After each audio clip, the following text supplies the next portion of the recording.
Good evening, everyone.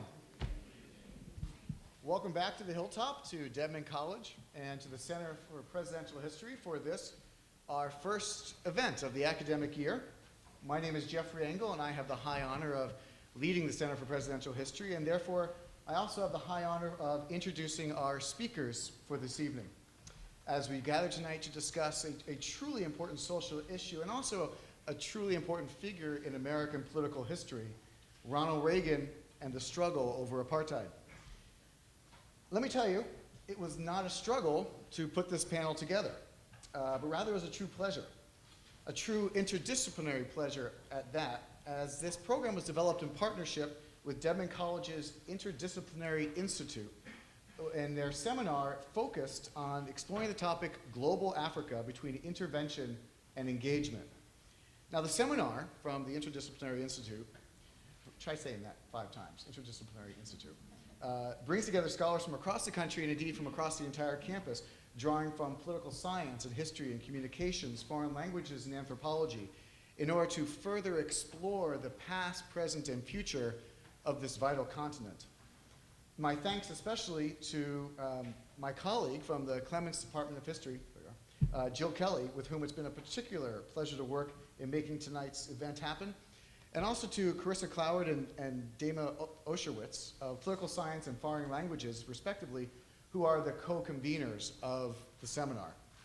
Now, of course, all things interdisciplinary on this campus stem from the tireless efforts of Professor Carolyn Britell, who I don't see, but I'm going to thank her anyway, for being really the energy behind this vibrant new center for research and scholarship and interactivity within Dedman College. It's really a remarkable new program. And tonight, we're also pleased to welcome, for his first event with the Presidential History Center, the new Dean of Dedman College, Dr. Thomas DiPiero, who we're thrilled to have, not least because it's further demonstration of the fact that if you want something done right, you put a Cornell graduate in charge of it. Yes, it's actually very funny. Over the months and years to come, over the months to come, we have a remarkably good program scheduled for you, and I encourage you all, if you have not done so, to take a moment and grab one of our programs, which are available at the entrance. This year, we intend to explore presidents such as Lincoln, Grant, Lyndon Johnson. We will also continue to focus on first ladies, and we'll hear from a former United States senator, a Bancroft Award winner, a Pulitzer Prize winner, and an Oxford Don, among others. And in November, we will host a day-long conference exploring the role of religion in contemporary American politics. And this spring, we'll have another day-long session devoted to the evolution of White House communications in the digital age. So please take a moment, if you would, grab one of those programs for the entire year and mark your calendars. And I would be remiss if I did not pause for a moment to also offer my personal thanks to Brian Franklin and Ronna Spitz, the Associate Director and Coordinator of the Center, who are the ones who are truly responsible for making all this happen. And as always, I encourage you to check out our webpage, our Twitter feed now, and also our Facebook page. And please also, you can join our ever-expanding mailing list. Now, let me bring us to the reason why you're all here tonight, which is to discuss Ronald Reagan and the struggle over apartheid. We could not possibly be joined this evening by speakers more qualified, more directly involved in the politics and the history of the 1980s than our contributors this evening. We are joined by Professor Piero Gleijeses of Johns Hopkins University, author of numerous prize-winning and path-breaking books, including Conflicting Missions, Havana, Washington, and Africa, 1959 to 1976, which won the 2002 Farrell Prize from the Society of Historians for American Foreign Relations as the year's outstanding book. And more recently, his equally outstanding book, Visions of Freedom, which continues that story through the end of the Cold War. Those and others are actually available for purchase in the lobby after the program tonight. There is, to my mind, no one on earth more qualified to talk about the Cold War in Africa than our guest professor this evening. And joining him is Prexy Nesbitt, who has spent more than 5 decades as an illustrious and influential educator, activist, and speaker on both African issues and African and foreign policy. He's worked on the ground on that continent as the program director of the World Council of Churches program to combat racism, and he has worked to eradicate the vestiges of colonialism in Angola, Mozambique, Zimbabwe, Namibia. And of course, he worked to fight the scourge that was apartheid in South Africa. To my mind, anyone that can claim to have worked closely with Martin Luther King and Nelson Mandela, among numerous other global figures, can certainly grace our stage. So welcome indeed. Tonight we've asked each of our speakers to offer their initial thoughts, running to about 20 minutes or so, and that'll be followed by a more vigorous discussion, which we hope you will participate in, moderated by Professor Cloward of the Political Science Department. So now, without further ado, I'd like to turn it over to our first speaker. Professor, the floor is yours.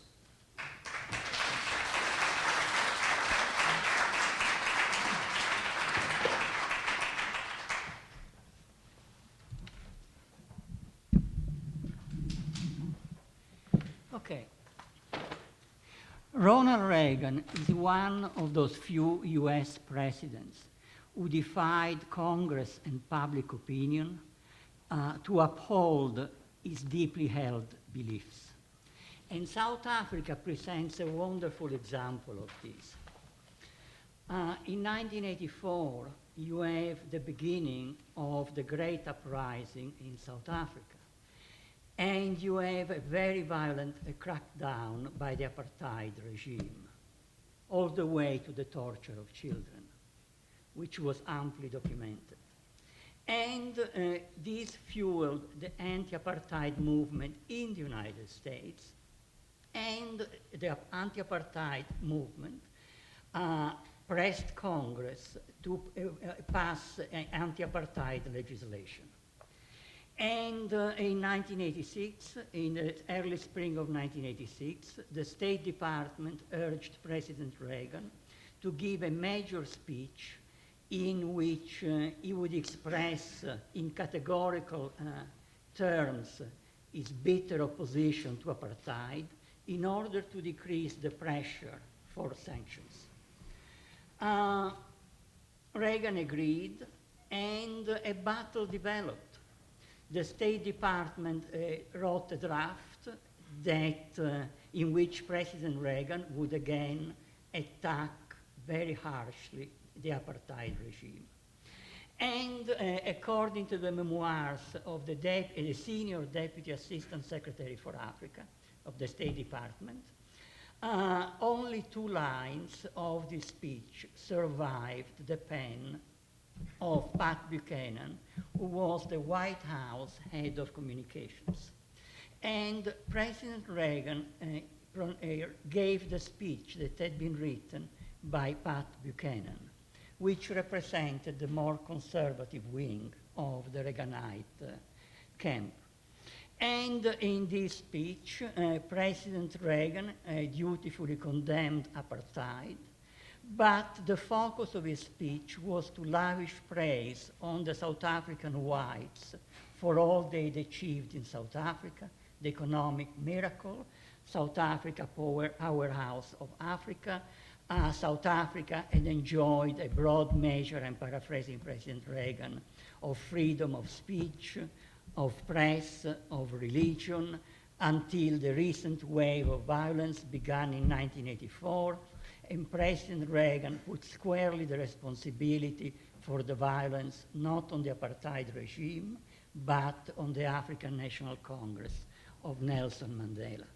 In the words of Secretary of State Schultz, what he writes in his memoirs, President Reagan in this speech said very little about the desperation and the fear of the blacks, but spoke with great eloquence in defense of the whites, of the security of the whites in this country, South Africa, they love, and in which they have achieved so much. The speech backfired. Congress voted the sanctions. Half of the Republican Party voted in favor of the sanction. A lesser man would have given in. President Reagan vetoed the bill. His veto was overridden by a large majority. According to Secretary of State Schultz, was one of the major defeats suffered by a US president in his relation with Congress on foreign policy matters in the last decades. Why did Reagan choose Buchanan over Schultz? Secretary Schultz was his closest advisor in foreign policy matters. He was obviously much more influential than Buchanan was. Obviously, in part, President Reagan was motivated by anti-communist considerations. The apartheid regime was a bitter foe of communism under whatever guise. But so was Secretary Schultz, so was the State Department. There was more, as Schultz himself suggests in his memoirs. President Reagan was deeply rooted in American values, in American tradition, and that was the defense of the white man. And the president of South Africa, P.W. Botha, paid him very well-deserved praise in the South African parliament. And if the apartheid regime had not been overthrown, there would be today in South Africa streets, squares, bearing the name of President Reagan. Now, what do I want? I have just 15, 20 minutes, actually, I had when I started talking. So what do I want to cover? Really, I want to cover was what were the views of President Reagan on Southern Africa when he came to the presidency. But to do this, I want first to give, in very broad strokes, an idea of what was the situation in Southern Africa. Southern Africa had been a backwater of the Cold War until 1984. The guerrillas who fought for independence against Portuguese colonial rule in Mozambique and Angola, who fought against white minority rule in Rhodesia, today Zimbabwe, who fought for independence against South Africa in Namibia, and who fought against apartheid in South Africa, seemed impotent. And the stage was dominated by Washington's friends, apartheid South Africa and Portugal. But the Portuguese dictatorship was overthrown in April 1974. And Southern Africa entered a period of tension and flux and great changes. Nowhere more than in Angola, slated for independence in November 75. And what you have essentially in Angola is that in the fall of 1975, South Africa, with the support of Washington, of the Ford administration, invaded Angola to impose in the government its clients. And they would have succeeded if Cuba had not responded by sending 36,000 soldiers to Angola who pushed out the South Africans. And so the situation you have when Carter became president was a very heavy Cuban military presence in South Africa, in Angola, I'm sorry. Then Angola opened its territory to the guerrillas fighting against the white regime in Southern Africa. It became a tripartite task. Angola offered the territory, the country, the Soviet Union provided the weapons, and the Cubans, the military instructors. And for the first time, the Namibian guerrillas had a rear guard from which to operate Angola, the northern border. For the first time, the African National Congress had its military training camps not so far from South Africa. The Cuban intervention to defeat the apartheid regime in Angola ushered the Cold War in Southern Africa. So what was the position of future President Reagan? As you know, Reagan had radio broadcasts.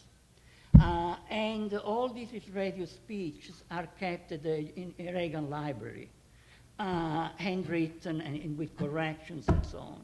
So I'm referring now to what he said. First of all, South Africa. One of the pillars of the apartheid regime in the 1960s and the 1970s was the creation of Bantustans, nominally independent black republic, which would include 13% of the surface of South Africa, and all black Africa would be citizens of these Bantustans, and they would solve their problem. And the first Bantustan to receive nominal independence was Transkei in 1977. Virtually every country and virtually everyone rejected this policy of Bantustans, but not Ronald Reagan. Ronald Reagan said in his radio speech that the United States should stop being foolish and recognize the brave new republic of Transkei. About Namibia, there was a war of independence, guerrilla warfare against South African rule. Reagan called the leader of this movement, of the guerrilla movement, SWAPO, Sam Nujoma, a terrorist, and SWAPO, a Marxist terrorist movement. So he had a very clear position. And in terms of Angola, there was an insurgency led by a charismatic leader, Jonas Savimbi, supported by South Africa. And Reagan's position was that the United States should support Savimbi. Savimbi, in the words of the British ambassador to Rwanda in 83-86, Mara Goldman, Savimbi was a monster, but he had a redeeming quality. He killed Cubans. So this was the mindset of Ronald Reagan when he became president. And because my time is basically over, I will just say a couple more things. The pillars of President Reagan's policy towards South Africa in 1981-89 were two: constructive engagement and linkage. Constructive engagement said that if we did show empathy to South Africa, if we bitterly opposed sanctions, if we understood the plight of the South Africans' whites, this would moderate South Africans' policies and would be easier to deal with them. In the words of Reagan ambassadors to South Africa, Herman Nickel, what he told the White House in 1985, constructive engagement was a one-way street. We gave to the South Africans, got nothing in return. And it miserably failed, officially died, when Congress passed the sanctions in 1986. The other pillar of the policy was linkage, which referred to Namibia. The situation was, since 1978, you had a resolution of the Security Council of the United Nations with the vote of the United States, which demanded that South Africa agree to UN-supervised elections in Namibia, which South Africa bitterly refused because all South African reports, intelligence reports, and US intelligence reports said that SWAPO, the guerrilla movement, would win free elections. But there was pressure on South Africa because South Africa was opposing this mandatory resolution of the UN Security Council. But the Reagan administration introduced the principle of linkage. The principle of linkage said that South Africa was under no obligation to implement the Security Council resolution until and unless the Cubans withdrew from Angola. The problem, as the CIA had said in a secret report in 1978, is that the Cubans were the shield that protected the independence of Angola because of the South African threat. But these were the two pillars of the Reagan policy. In December 1988, you have the New York Agreement that concluded this part of the conflict in Southern Africa. I say this part because the problem of apartheid in South Africa remained. In these New York agreements, South Africa agreed to UN-supervised elections in Namibia, and to end its interference in Angola, its invasions of Angola, its deport for Savimbi, etc., etc. The American press, from the New York Times to the Wall Street Journal, praised President Reagan. This was the success, one of the great foreign policy successes of President Reagan. In reality, neither linkage nor constructive engagement had anything to do with the New York Agreement. What made possible the New York agreements, what forced South Africa to agree to something South Africa bitterly didn't want to do, were forces that President Reagan despised. Black militants in South Africa waving the flag of the ANC, the threat of international sanctions, and Fidel Castro. Fidel Castro, because the Cuban army in the spring and summer of 1988 won the upper hand in southern Angola over the South Africans. And in the US archives and the South African archives, you have ample proof of this. And in the words of the commander of the South African Armed Forces, General Haldenhuis, in a report he wrote to his government, we must at all costs avoid a confrontation with the Cubans, which we are bound to lose. And I end on this note.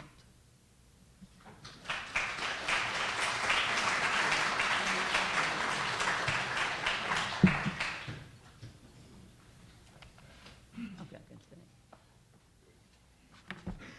Good evening. Good evening. You all don't come up in a Baptist tradition. When the preacher says good evening, everybody says good evening, preacher. Thank you very much. I particularly want to thank Rona Spitz and Jeffrey Engel here at the Center for Presidential History, Assistant Professors Jill Kelly and Carissa Cloward, Ben Voth, Chris Kiatipis, and Irv Chukam. I've had a wonderful visit here and a wonderful time with those colleagues here at SMU. I feel very privileged this evening and very honored, actually, although I've been involved working on these issues related to Southern Africa and mobilizing on Africa issues in the United States since about 1965, when I was at Antioch College in Yellow Springs, Ohio. I feel very privileged to be speaking this evening with Piero Gleijeses, because I think he's one of the most foremost scholars on these questions that has ever worked on these questions, except with the exception of some people like maybe Walter Rodney, who worked on these questions out of Tanzania, and people like Giovanni Arrighi and a few others, maybe Amilcar Cabral and Eduardo Mondlane, and leaders who I've had the great fortune to work with in Africa. So let me, in the same style that he did, try to be very succinct in my remarks, although I have some material that I really want to try to share. In 1965, when President Reagan was running for governor of California, he visited then Massachusetts Attorney General Edward Brooke. While there, during his luncheon speech on the emergent African nations, he joked, "When they have a man for lunch, they really have him for lunch." Relating this kind of racially loaded information was not unusual for President Reagan. Speaking about food stamp fraud to a Southern audience when he was running for president, he repeatedly used the term strapping young buck. Then there were the occasions when he repeatedly spoke about an African-American Chicago woman as a Cadillac-driving Chicago welfare queen. He was corrected on these things and did make amends, but he used them. Shortly after Reagan's 1980 arrival into the presidency, Reagan gave a speech that Bishop Tutu characterized as an F in terms of Reagan's knowledge of South African history. Reagan had erroneously kept talking about South African leaders as longtime allies. Professor Gleijeses quoted some of that, but after the speech, his assistant assistant aide on Africa, Chester Crocker, pointed out about his boss the following, quote, "All Reagan knows about Southern Africa is that he is on the side of the whites." And I think this was borne out by many of the comments that were made by Professor Gleijeses. But let me, in the time that I have here, I just want to elaborate a little bit on the constructive engagement discussion that Professor Gleijeses ended on. I think the question you could ask is, what was constructive engagement really about? As often pointed out about political phenomena, there was the agenda, and then there was the real agenda. Seemingly the grand mediator and adamantly opposed to sanctions, Crocker stated once, he was the real author, as Professor Gleijeses had said, that his fundamental aim was a South Africa which the United States can pursue its varied interests in a full and friendly relationship without constraint, embarrassment, or political damage. In the end, constructive engagement was really much to do about nothing. It failed. Like the late Reverend Leon Sullivan's infamous Sullivan Principles, constructive engagement was a type of diplomatic camouflage that was buying time for the basic South African repressive machinery to shift gears so as to run the same course at a modified pace. But the Sullivan Principles failed as well because of a national summit conference of black religious leaders that took place in 1986, I believe, 1984, that listened to Reverend Reverend Leon Sullivan, weighed his Sullivan Principles, and looked at the situation in South Africa, and overwhelmingly, this group of black religious leaders meeting in New Jersey said to their black colleague, the Sullivan Principles are not enough, and later Reverend Sullivan would drop his use and his referral to the Sullivan Principles. Constructive engagement, I think, also became a failed policy because reality would not cooperate, whether in South Africa or the United States. The escalation of the popular struggle inside South Africa linked to the ANC's guerrilla warfare, which was not big, it was not heavy, it was not massive, but it was carefully targeted. It maximized objects of symbolic importance, and all of that matched with the worldwide escalation of the anti-apartheid movement, especially in the United States. I wrote a piece for the United Nations at that time that I called A Rising Tide. And there was indeed a rising tide of anti-apartheid activities about the same period that Reagan began in 1980.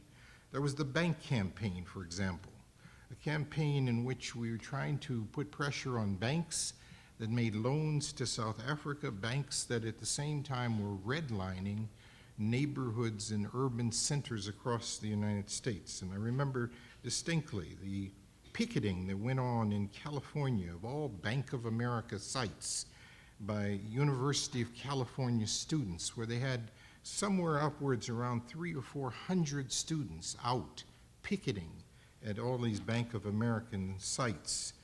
Divestments all over the country. I'll say more about this, but when we first began, and I want to own an involvement in this very readily right away, in 1977, I remember speaking at the Oregon state legislature, and at that point, we were referred to by corporations in this country as the hassle factor.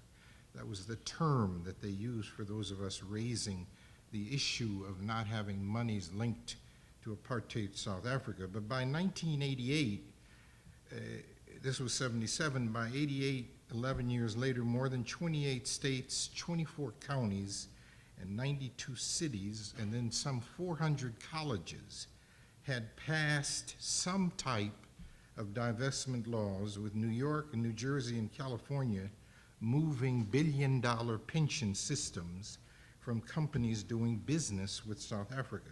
That's when they ceased referring to us as the hassle factor. Then, of course, there was the cultural boycott and the sports boycott. We don't have a time enough to really go into that, but as David Hostetter's wonderful book called Movement Matters points out quite eloquently, music, sports, and movies created a cultural landscape in which Americans could comprehend apartheid in light of their own ideas and experiences, and that had to do with people like looking at the experience of someone like Muhammad Ali, who was offered $4 million to simply come and appear in South Africa and not have to box at all. And he turned it down, and he said, I refuse to do it. The great singer, Roberta Flack, these were all artists and entertainers who said, we will not perform in apartheid South Africa. So this phrase, in light of their own experience, this is well captured in Hostetter's book in a chapter where he calls it, if they're not free, we're not free. Anti-apartheid activism and the integration of American civil religion. Randall Robinson, great leader of an organization called Trans-Africa, founded in 1978 or 79. I remember being part of the World Council of Churches when we gave him his first grant in 1980. And then he has this notion that you have to find a real way to get this apartheid question communicated to Americans. And so he does it. In Thanksgiving of 1994, he sits in the South African embassy in Washington, D.C., and they're arrested. He and Congressman Fauntleroy from representing D.C., and so you have the police arresting their own congressman. And then the following year, there are 4,000 people who were arrested at the Washington South African embassy, and then 26 cities duplicate this same activity, all protesting against the apartheid system of South Africa. And as Senator Bob Dole put it at that point, he said, in this land, this South Africa question has become a civil rights issue for the United States. I think, however, we should not be deceived, and I don't think it's a question of individually getting on Ronald Reagan, because I think he represented a certain consciousness of a certain group of Americans in this country, a certain obliviousness about questions. So that where the rubber hits the road, Ronald Reagan remained true to his instincts. He remained a friend to South Africa. There was, no matter how much was happening, he remained a friend. A friend of mine has pointed out that under the Reagan administration, there were new records set for military collaboration with Pretoria. I remember distinctly reading about the shotguns being sent and the electronic shock batons. But my friend Kevin Danaher points out in his book, in the first 3 years of the Reagan administration, they authorized 29 separate exports of munitions list commodities to South Africa worth more than $28 million. This was more than 1.5 times greater than the total value of all commercial military goods exported to South Africa during the preceding 30 years. Let me be a bit quick, because I want to keep within the time frame here. I think the response we had to Reagan's alliance with apartheid was paradoxically a strengthening of the anti-apartheid cause. Just as the South African apartheid government's intransigence and the growing brutal actions of the regime, I think Reagan's racism and sympathy for South Africa added impetus to our campaign for sanctions and to support the African National Congress. And as has been indicated, you have a vote by the Congress to veto Ronald Reagan's vetoing, a vote to overthrow Ronald Reagan's vetoing of the sanctions against South Africa.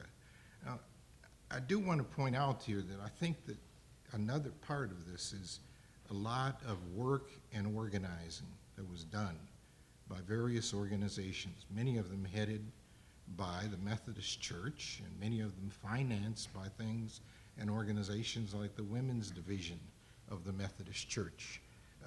I was sent by the American Committee on Africa to do a speaking tour just as the vote was about to come up that would overthrow Reagan's veto.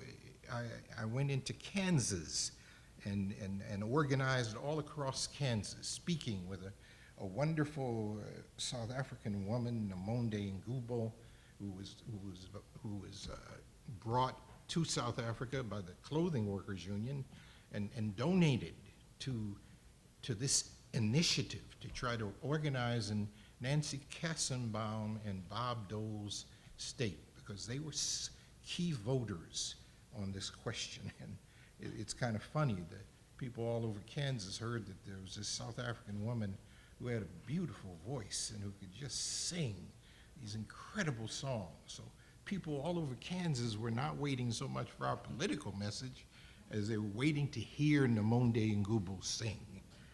So I think that was our part of singing our way into people's consciousness. Again, an experience the American people could really relate to. Let me finish. The ANC often talked about having in their struggle to end apartheid certain pillars of struggle. One that they would readily admit to, and that I was affiliated with an organization that very controversially gave support to that organization, and that was the World Council of Churches, was the armed struggle. And I hope that some of you all might ask questions about the tremendous price that the World Council of Churches and member churches here in this country paid because of the support that the World Council of Churches gave to the ANC involved in that armed struggle. The other thing I think that was very important, another pillar, was the internal mass uprisings that went on, starting with the labor movement inside of South Africa. And so you had, for example, the United Democratic Front, which was an organization that had something like 900 member organizations inside South Africa, all who came together to resist apartheid and to fight the conditions and aspects of apartheid. Third pillar was the global movement. And in that respect, one of the things that we were all very enheartened, invigorated by, really, was our understanding that we were not alone in doing this anti-apartheid work. We were joined by organizations and entities like the Japanese anti-apartheid movement, the Dutch anti-apartheid movement, the Swedish, Norwegian, and Danish anti-apartheid movements. There were anti-apartheid movements in almost every major country in the world, and we worked together very often and consistently. And I think these all were part of what were identified as the forces that were successful in overcoming what I would call the anti-communist worldview and the fervent conservatism of President Ronald Reagan. All of them were decisive in shifting the balance of forces, leading ultimately to the release of Nelson Mandela, the independence of Namibia, as Professor Gleijeses has pointed out, in 1990, and then the first free South African elections in 1994. I thank you.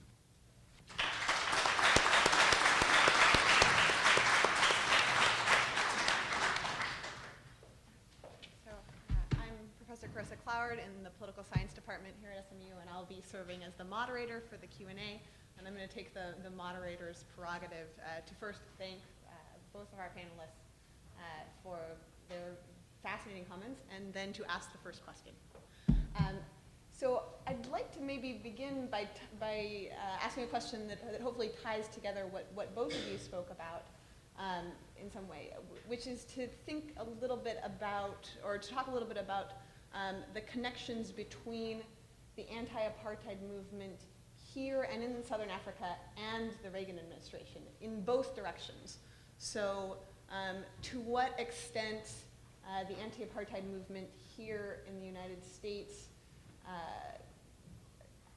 actively tried to change the Reagan administration's policies, what the results of those efforts were, and then also what impact the Reagan administration's policy towards South Africa had in South Africa, both from the perspective of the anti-apartheid movement in Southern Africa and from the perspective of the South African regime.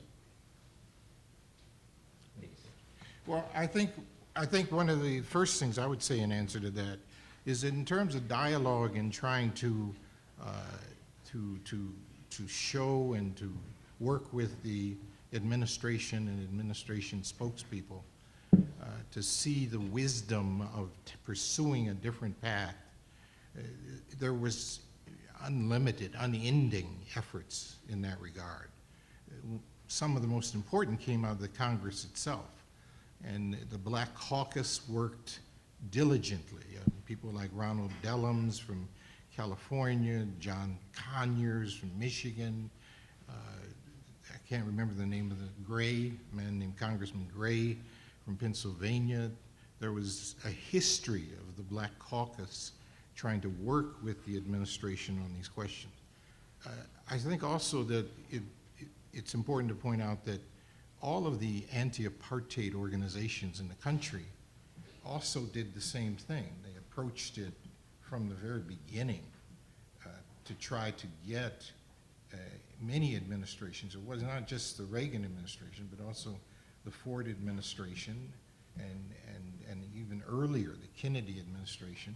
There had been a long history of efforts to get American presidencies to move towards adopting comprehensive sanctions against South Africa, to move towards distancing themselves from South Africa. And there were pluses. Sometimes there were some steps taken, but never enough. President Carter was one of the people who took some steps in that direction. But the Cuba issue stymied him in regard to this, and he stopped at that point. So I think there is a long history. I mentioned the Methodist Church particularly because of your institution's connection, and I think one of the glorious contributions that the Methodist Church made to the South African struggle was years and years of work and involvement working through church connections with people like Bishop Tutu and many others to try to get the United States to move away from the position that it had that characterized it with South Africa. It was, of course, an utter question of utter importance to African Americans in this country. And I dare say that one of the things that was most disquieting to African Americans' existence in this country was to watch, for example, something like the 1976 Soweto uprising, and watch all of these thousands of black children being shot to death in the streets by the South African government. And the broadcasting of what was happening in South Africa was very much a big educator to the American people about what was going on that I think was very important too. Your second question, moderator, I've kind of lost that. So I was interested in the extent to which U.S. policy had an impact on the ground in South Africa during the 1980s. Well, I would leave much of that to Professor Gleijeses, but my own observation in 1980, you're talking about, I mean, people were very worried about what it meant, and one of the things that it meant for people on the ground in South Africa was that the South African government felt, well, we have a friend, and therefore we can do whatever we want to do right away to our opposition in South Africa. So there were some physical attacks on people who were alleged to be associated with the African National Congress. There were physical attacks that went on neighboring countries like Mozambique that were supporting the African National Congress, Mandela's organization. And they felt, the South African government felt that they could do these things now because their friend was there in the White House. And people in South Africa were very aware of that, particularly the black population. Okay, I would add very little to what you have just said.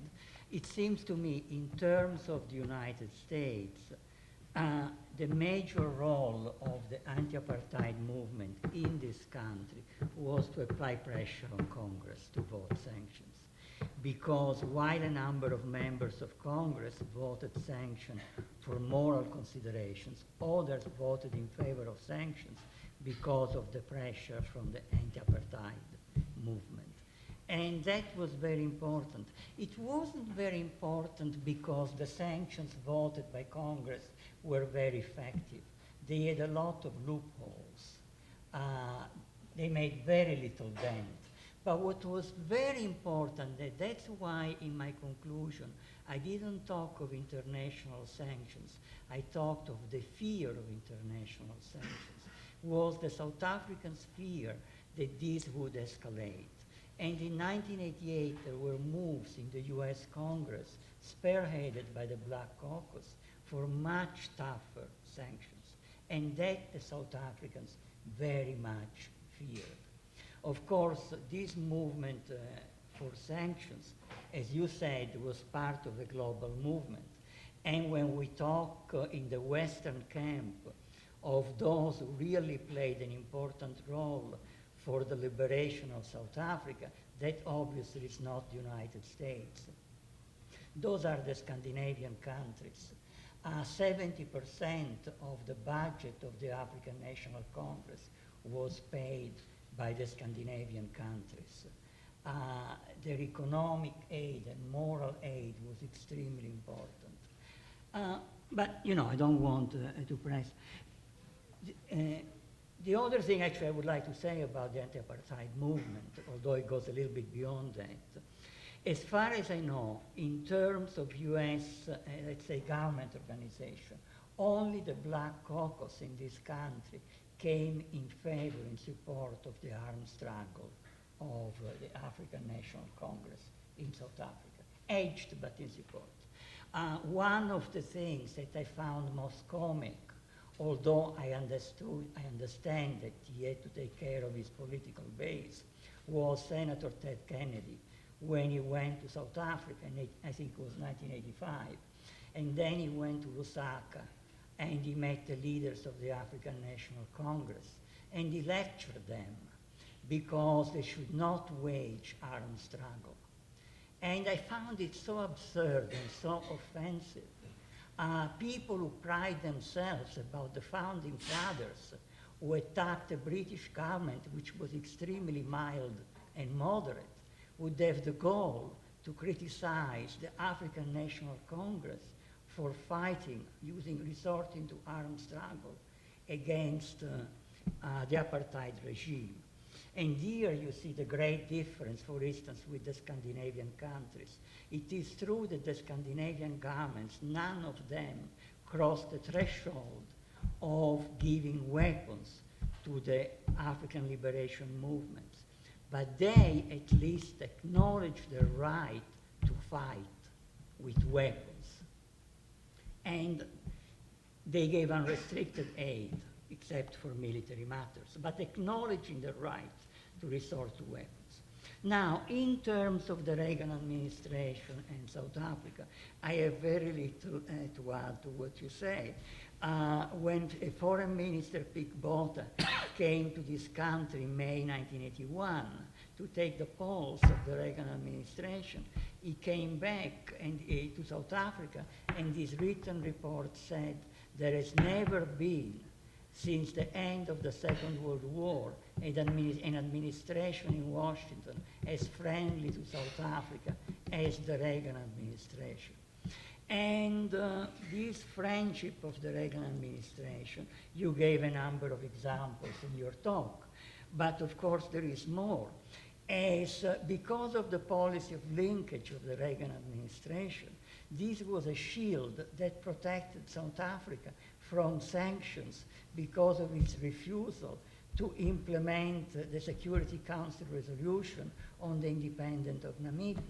Foreign Minister Pik Botha gave a talk in the South African Parliament in 1987 in which he referred to that, and he said, ever since the Reagan administration has come to power, we have a shield and there have been no sanctions over the issue of Namibia.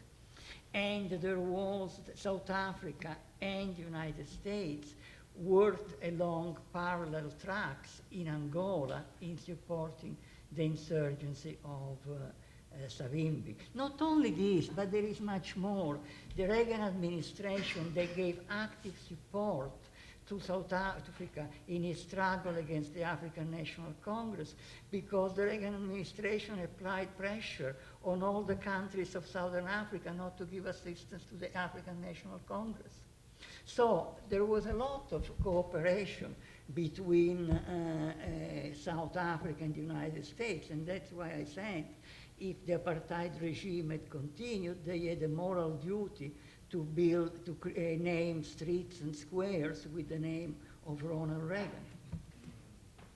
It's very interesting, that comment, too, because I once had time with a man named DeConcini. Do any of you remember him? Oh, yes. Senator from Arizona.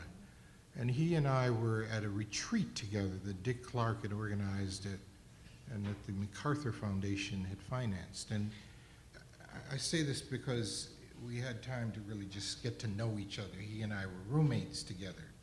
And I asked him at one time, I said, you know, how can you explain for me the embrace of the Reagan administration of this man named Jonas Savimbi, who was from UNITA? This was a man that Professor Gleijeses talked about already.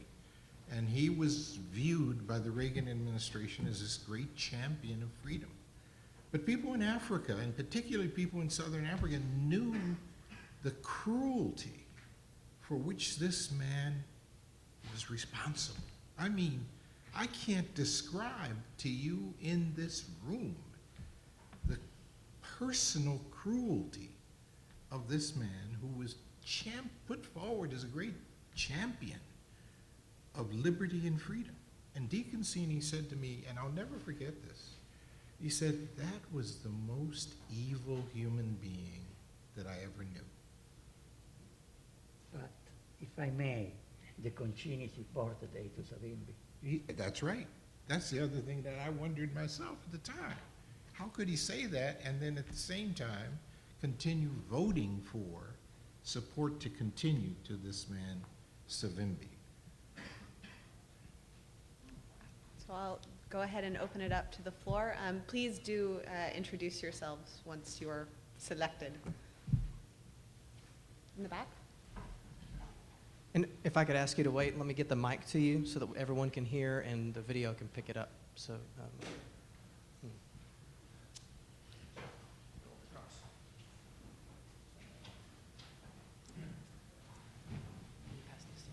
While we're waiting for you to get the mic, I should point out this is our new post-op, so you can, Tim Sales, so you can entirely ignore everything he says. Thank you very much. I thought I was supposed to ask a question to make the center look. Good evening. No, okay, only for the speakers. I have a question for both of the speakers. It has to do with the showdown versus Congress and Reagan's big loss. I'm sorry, I'm Tim Sale at the Center for Presidential History. I'd argue that presidents rarely lose this big versus Congress unless they've made a terrible mistake or they're doing it on purpose.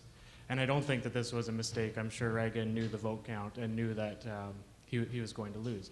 So I'm curious if you can speculate on why Reagan chose to stand where he did. and whether it was something more than values, whether he was trying to achieve something specific. Could he accomplish some foreign policy goal by standing up against Congress? Or could he achieve some domestic political advantage, perhaps within the Republican Party, perhaps as far as fundraising goes? Why did he lose so big, and what did he hope to gain from it? Shall I start? You start. Well, that's why I said Reagan is one of the few American presidents who defied Congress and public opinion to uphold his deeply held beliefs.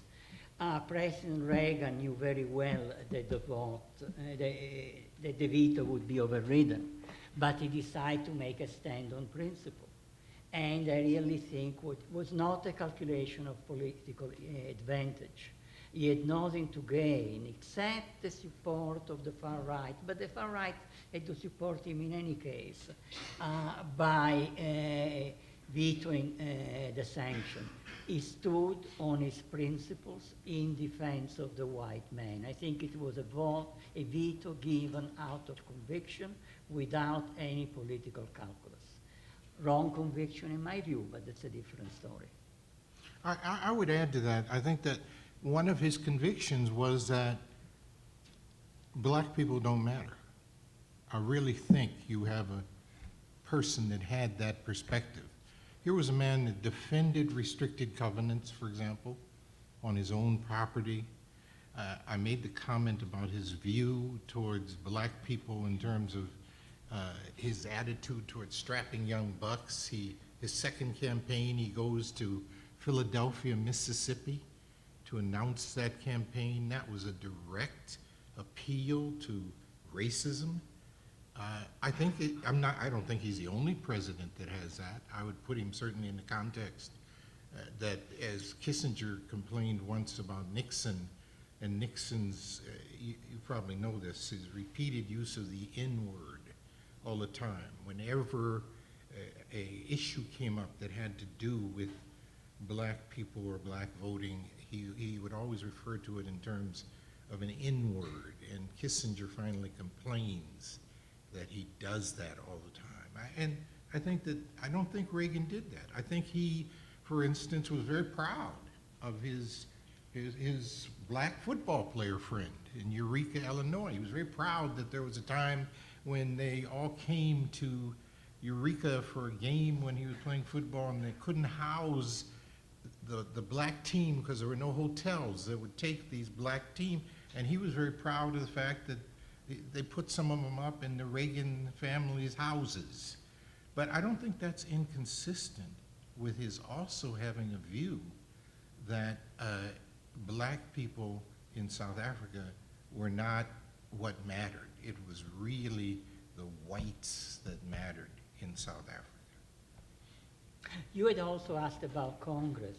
Why did Congress vote? I think, there were two kinds of reasons, and they played in different ways according to individuals. One, there were people who really had a very strong sense of moral outrage, because this was shown on television, essentially, what was going on in South Africa, and was well advertised, was well known.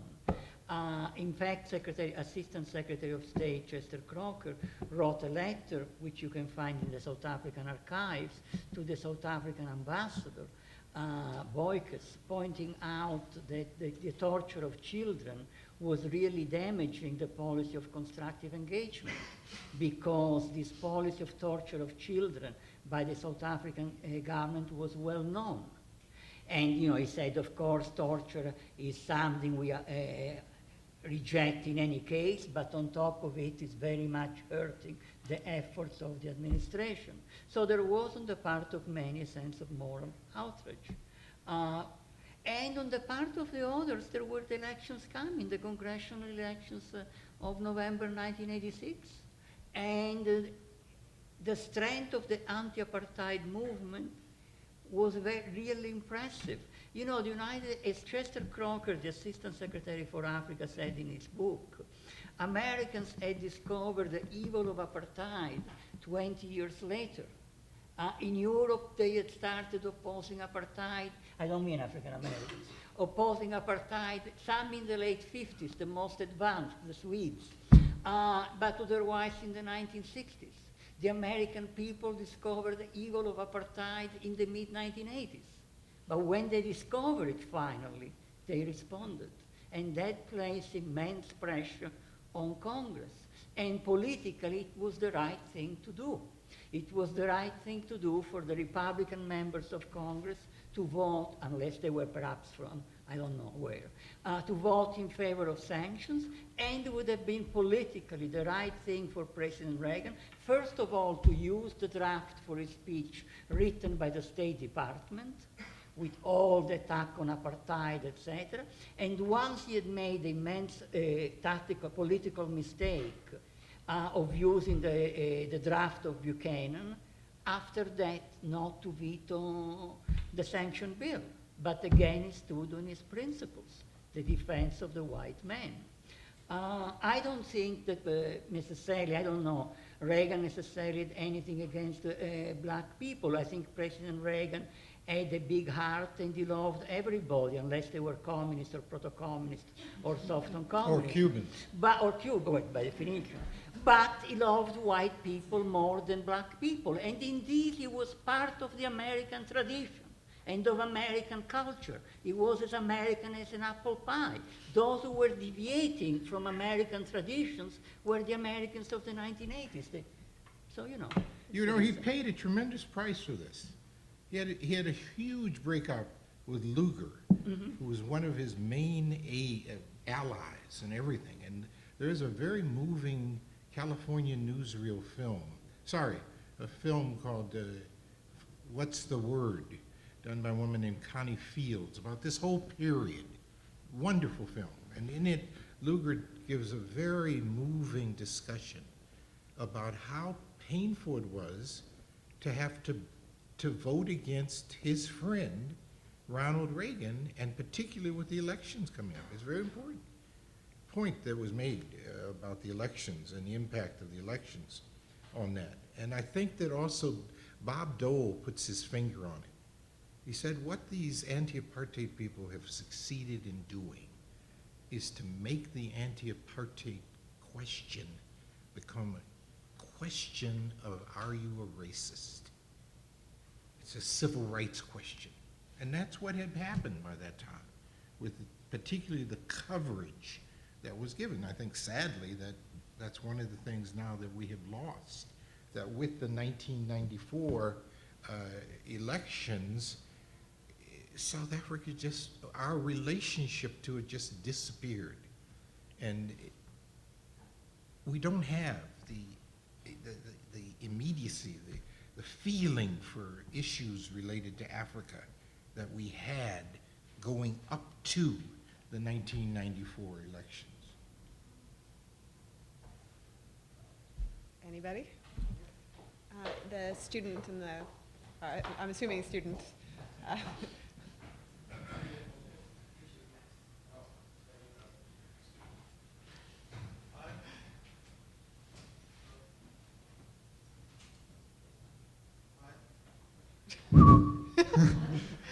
Hi, I'm a student here at SMU, and I had this question. My name is Matthew Lucci, by the way.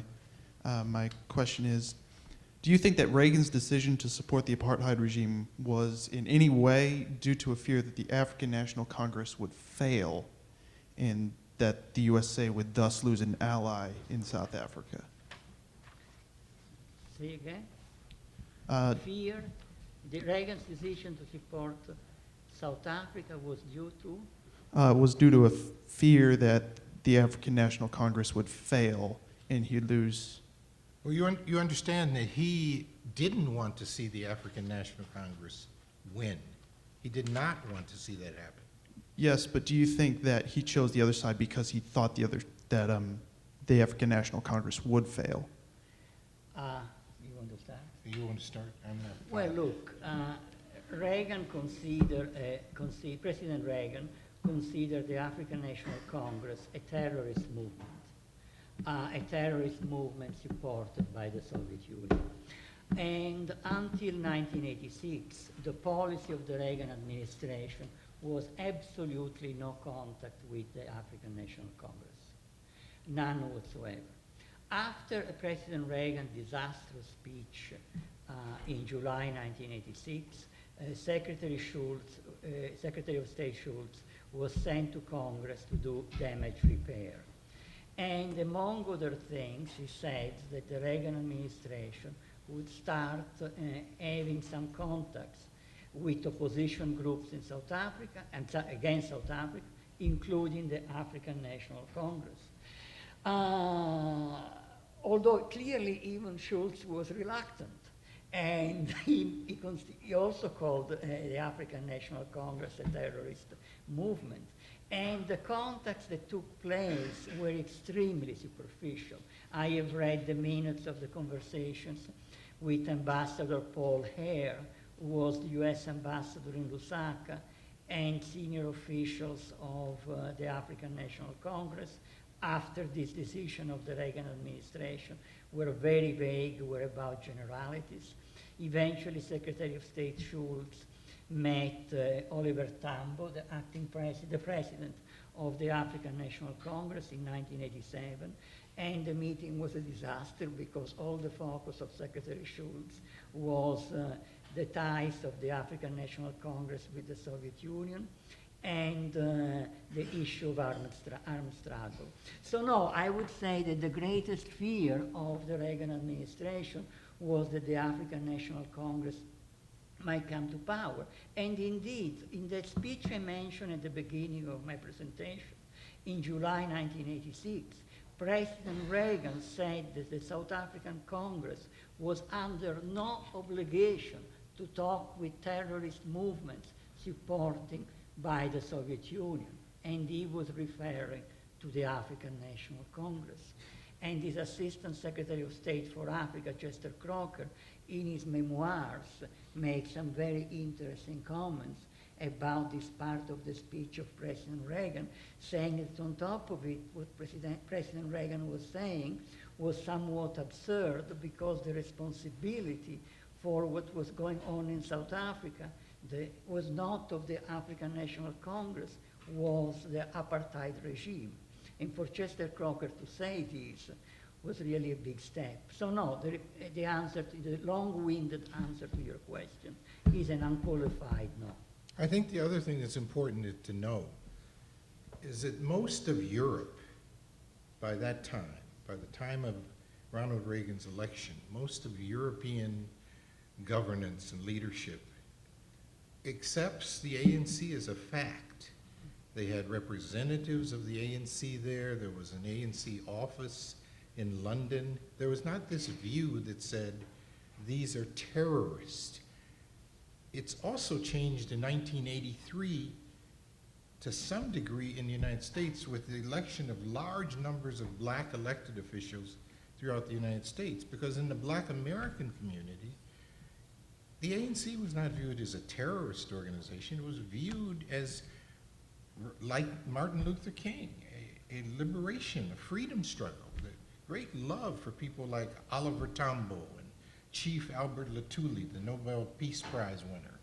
And so there was an embracing. I can remember the mayor of the city of Chicago giving the key to the city to Alfred Nzo, who was the acting head of the ANC while Mandela was in prison and Tambo was out traveling somewhere. But it was a major step for a city, the second largest city, to give the key to the city to a so-called terrorist organization. You also should know that the United States continued to have the attitude of the ANC as a terrorist body, especially in terms of Mandela. I mean, it was only 4 years ago that he was finally taken off the terrorist list. 4 years ago only.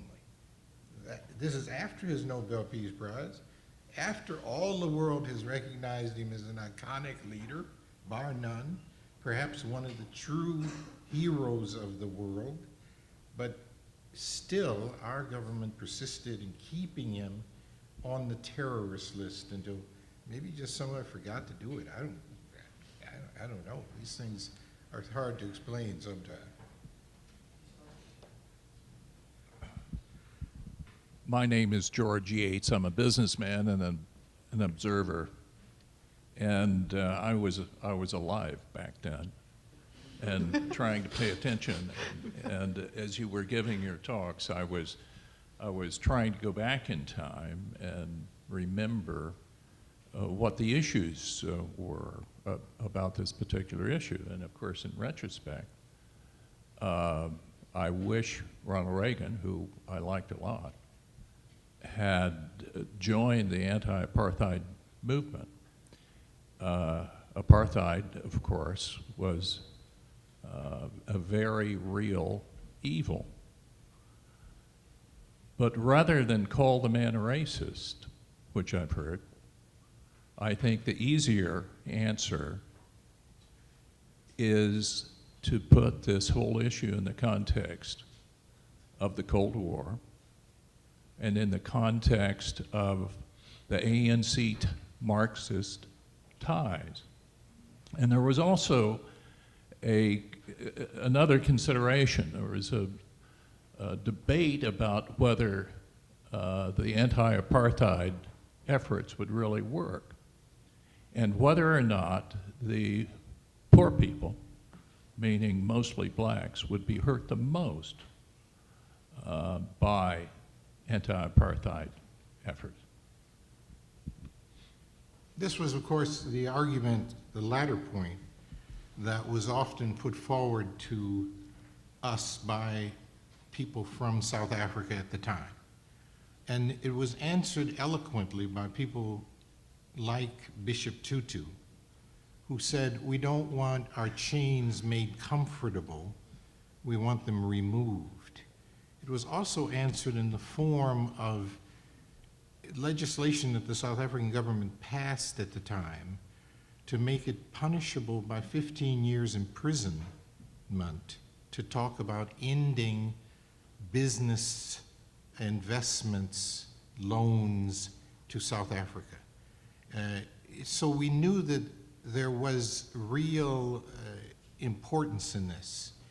There were any number of people who also did surveys of workers saying that they'd come back and the surveys had indicated the workers were ambivalent about this. Well, of course they were ambivalent, because it was impossible to have a survey in the conditions of what was a police state around all of these circumstances.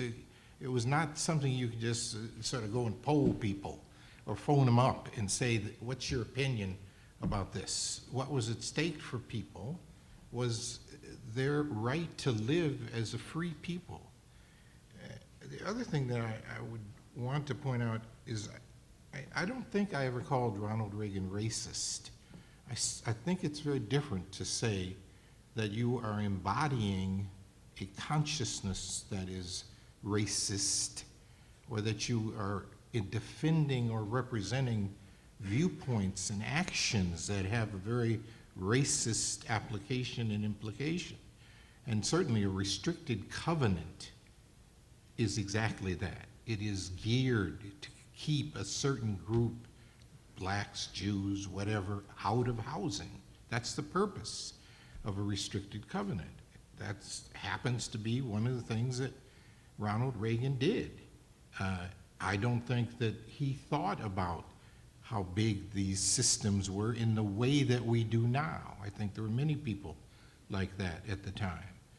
But I do think that he had a side that he chose to identify with as having real value, and that was the white populations of Southern Africa. It wasn't just in terms of South Africa, it was also in terms of Rhodesia. And I remember him attacking the World Council of Churches because the World Council of Churches condemned the white Rhodesian settler population and the kind of colonialism that was based on all racial edicts and policies. The other thing I would finally say is that, sadly, the attitudes of anti-communism that were there, I don't think it was simply Reagan's having his racial views or just siding with the white minorities. I also think he was very anti-communist, for whatever that meant, stemming in part out of his own personal experiences in places like Hollywood when he was an actor, the whole thing, the role that was all. I'm sure these were very painful episodes for him. I certainly know that when Josh White, black American folk singer, testified to McCarthy Committee and then lost his friendships with people he had worked with for years after naming them as communists in the 50s. I'd imagine that that stuff was very painful for Reagan to go through too, but he did it. And it did inform the view that he then had. Just like his view that the only good Cuban is a dead Cuban is in total contradistinction. That was his view. I mean, that was the attitude that they had. It's documentable. I mean, you can really just find it. And that runs in complete distinction to the view of Cubans all over the African continent. That is a place where Cuba is very much respected and admired, and people are grateful for Cuba's role on the African continent, specifically and particularly their role in combating the apartheid army. Matter? Okay, I will add very little because Prexy was so eloquent. But what I would add about Ronald Reagan and South Africa, yes, of course, there is the Cold War and the anti-communism. But to support the policy of Bantustans, as Reagan did, the warmth of his embrace towards South Africa goes beyond just anti-communism, as Secretary of State Schultz hints in his memoirs, suggests in his memoirs. So yes, there was the anti-communism, absolutely, but I think there was more. There was this additional element that made Reagan break with half of the Republican Party, which was entirely anti-communist.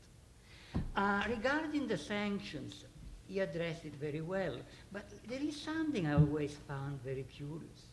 If there was such sensitivity about the suffering of the South African people, my God, we impose sanctions and they suffer. Why didn't we have this sensitivity for the suffering of the Cuban people? There were sanctions on Cuba, imposed on Cuba. No one ever worried about the sufferings of the Cuban people. Indeed, we still have sanctions today to help the Cuban people. In the case of Cuba, the sanctions help. In the case of South Africa, they don't.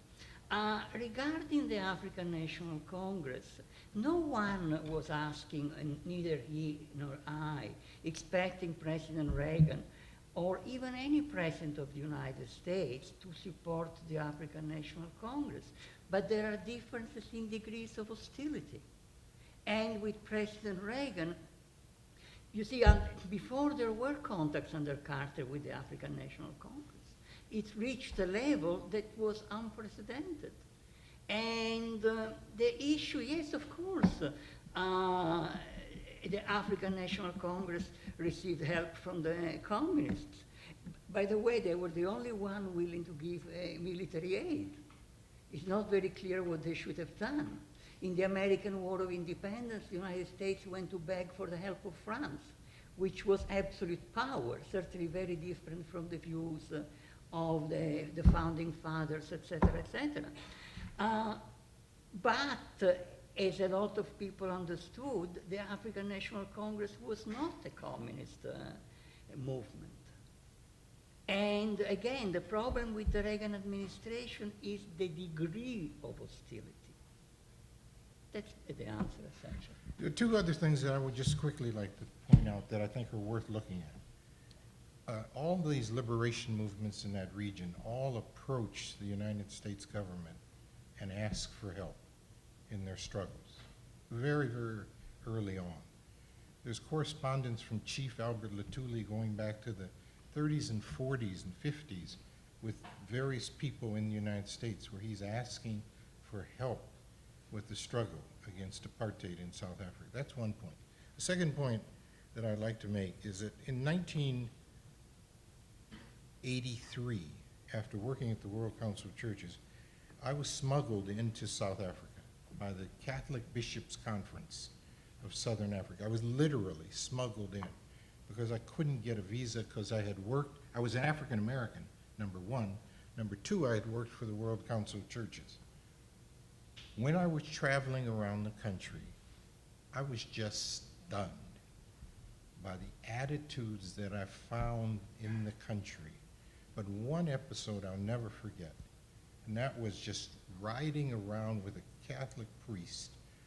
We saw suddenly a group of young women doing what African women do all over, walking along with white buckets on their heads, carrying water. And as we drove on by, I heard rifle shots ringing out. And we went a little further, and there was a group of young white men with rifles using these white buckets as the targets they were shooting at. And it said to me, I said, this is about an attitude towards human beings that I it's just beyond belief that they could just use these buckets on these women's heads for target practice. It said so much to me about the attitudes that existed towards the black population by the white minority supremacist population of apartheid South Africa. So I think we'll go here, and then that's probably the last question that we're going to have time for, unfortunately. But hopefully if you'd like to talk with our speakers, you'll have a few minutes after we're done. Hello, my name is Andrew Russell, an observer. I wanted to ask this question, but I came a little late, so maybe you address this. I wonder what was the neighboring countries of South Africa for, you know, Namibia, Botswana. I know you mentioned Mozambique, and I know you mentioned the Scandinavian help, and also Lesotho, which is a country that's surrounded by South Africa. So, Lesotho, Namibia. What was the attitude to the neighboring countries, to the black population going through apartheid and so forth? What was that? Those relate, especially Lesotho being enclosed by South Africa. Let me be very quick on this and that so that Piero can also add in. The first thing you have to, I think, really understand is that the apartheid system, the machinery of apartheid was so big that it encompassed those countries, so that many men, particularly men, came to work in the gold mines and factories and plants of South Africa, particularly men from Lesotho. And so the other thing was that there was a grip that the powerful South African state had on the neighboring countries. And as Piero pointed out a minute ago, when Ronald Reagan was elected, for example, one of the first things the South African government felt was to bomb some of the neighboring countries which had sheltered members of the African National Congress and other movements, the Pan-Africanist Congress, for example. They raided Lesotho. There's a wonderful priest that some of you may have known, Father Michael Lapsley from New Zealand, who was working in Lesotho at that time, and they sent him a package bomb, I think about 84, 85, that blew out his eyes and blew off his hands. There's a film that you need to take a look at to bring here called Soft Vengeance, about a man named Albie Sachs, who was a South African in exile, a lawyer teaching at the University of Mozambique, and they put a car bomb in his car. There's a total of about 30, 40 people living in neighboring countries that were targeted by the regime. In general, the neighboring countries did the best they could do in the circumstances to try to support and be in solidarity with the effort to free South Africa at great price. The final part of it that I just quitted at this point, because it was so utterly costly, was the South African government, apartheid government, supported these rebel groups, some of which Professor Gleijeses has talked about, who were backed also by the Reagan administration as they conducted the wars against neighboring countries as in Angola and in Mozambique. Those wars, called the destabilization wars, cost more than 1 million lives of the neighboring countries. 2-3 million people destroyed, 15-16 billion dollars worth of damage to infrastructure. And all of this is detailedly, for example, just quickly, because it made such an impact on me, I believe that the whole concept of child soldiering, of turning children into soldiers, really has its origins out of those wars that the South African government conducted against the neighboring countries, because that was one of the primary tactics that they would use, was to develop child soldiers. You go into a village, you snatch the young boys out, you make them kill their own parents or other relatives so they feel they can never go back, and then you also dope them up and you train them to be killers. And this is, I mean, just straight out killing machines, children. And these were part of those wars that were run out of the South African government. Hey, you want to add? Very, very briefly. As you said, South Africa's policy was to inflict pain on its neighbors so that they do not help the guerrilla movements. And as a result, the only government in the region that consistently throughout the Reagan period supported in a concrete way the armed struggle of the African National Congress was the government of Angola. One of the great historical achievements of the government of Angola has been this internationalist report, which was the line of the first president of Angola, Agostinho Neto, who told the Cubans in 1976, we have been helped in our struggle against Portuguese colonial rule by other countries, and it is our duty to help in the liberation of Southern Africa. And the slogan, but was the real policy of the Angolan liberation movement, the Angolan government, was the struggle did not end in Luanda. The struggle will end with the liberation of South Africa. Because there were, of the power of South Africa, the control of the borders, because Angola didn't have a common border with South Africa, the African National Congress could not have a sustained guerrilla war in South Africa. What they could do was to infiltrate 2 or 3 people at a time, and it was, even this was extremely difficult. But as you said, what they did was to choose their targets very well. And the importance of the armed struggle of the African National Congress, because actually it was important, was because people who fight, the population of South Africa, need a symbol, need a flag. And this symbol became the African National Congress.